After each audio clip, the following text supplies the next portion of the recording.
ไม่สูงแต่ก็เขาต้องเซ็นกับเจอันใจบิตคอยค่ะเนาะในเป็นกระเป๋าบิตคอยของเขาค่ะเนาะเหมือนดังใน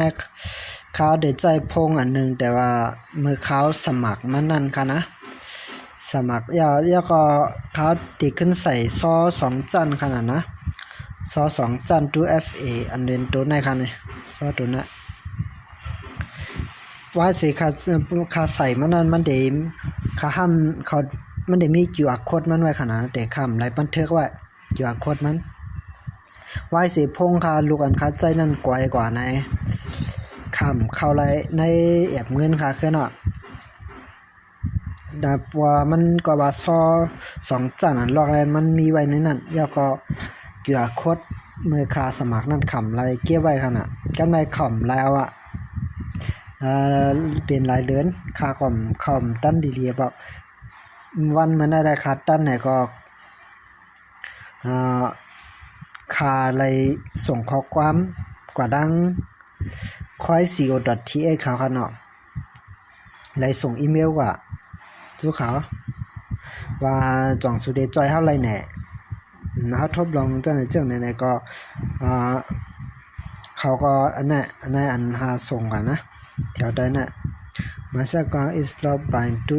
you cannot unlock for me please เนี่ยยก็เขาส่งกับอีเมลเขาไอ้หมายพงเขาจังนั้นน่ะนะยก็เขาขึ้นส่งลิงก์มาบัดเฮาเล่นเนี่ยเขาขึ้นส่งลิงก์มาบัดเฮายก็เขาได้นัดเขายามเฮากันน่ะนะแล้วก็ให้เอากว่าเขาในลิงก์อันเขาส่งมาน่ะเขาได้นัดเขายามตาได้มาอบเอาไหนก่อนในมันได้มีค่าแน่นเปิ้นจ้องอันเปิ้นไปจ้องได้มีขนาดนะไว้นั้นก็บ่เฮาก็ไปพอไปกำเนี่ยก็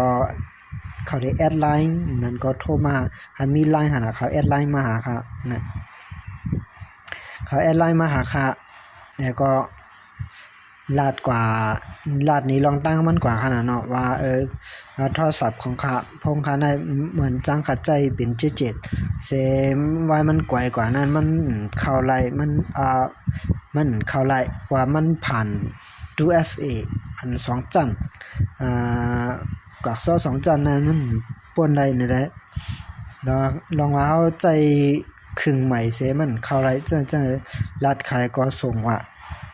ไว้นั้นเขาเตลาดเฮาพร้อมเหมือนจังอันวัดไว้เฮาก็ขนาดเฮาใส่สมัครไว้นั่นน่ะนะว่าเฮากึกตัวไว้ฮะพร้อมตาเดยืนยันตัวนะว่าเนี่ยเพราะเฮาพร้อมอันไหนก็เขาได้โทรมาเพราะเขาโทรมาเนี่ยก็เฮาสิแลเอาวาดให้ตั้งตัวเฮาเนี่ยยืนนี่ในกล่องเขาว่าให้เขาหันแจ้งว่าเฮาเป็นเจ้าของอันเต้มาน่ะจังนั้นจังไหนเนี่ยลาดกว่าย่อเขาได้ถามมาว่าเมื่อวันเกิดเมื่อสุสมัครอันวันเกิดสุสังอยู่อีหยังนะเขาก็ลาดกว่าให้แม่นย่อหมายพงสู่เป็นอีหยังจังนั้นเมื่อสุสมัครลงทะเบียนนางหมายพงอะไรย่อก็มือสู่ใจเงินโอนเขาโอนออกนั่นอ่อนตั้งสุดน่ะสู่โอนปันไผเจอในเขาถามนั่นนะว่าว่าเฮาตอบคำถามอะไรหมดเนี่ยก็เขาก็ว่าเฮายอมรับว่าเฮาเป็นเจ้าของอันเต้มันนั่นน่ะเขาก็เป็นเจ้าของเต้นั่นน่ะนะย่อเขาก็ส่งลิงก์มาบัดเฮาก็เข้าในลิงก์นั่น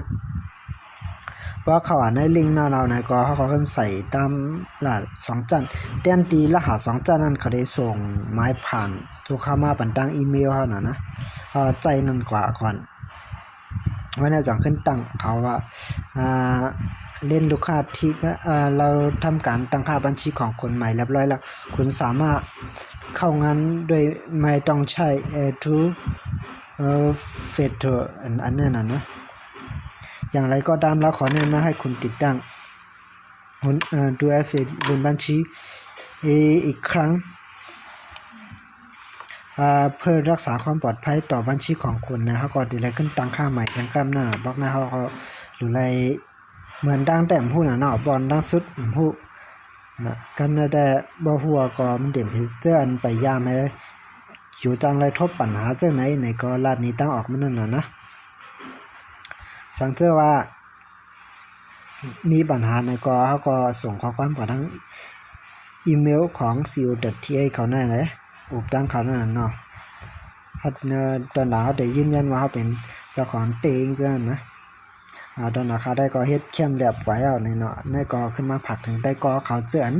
ใจบิตคอยกันนะครับเอาครับไม่ซึ้งครับ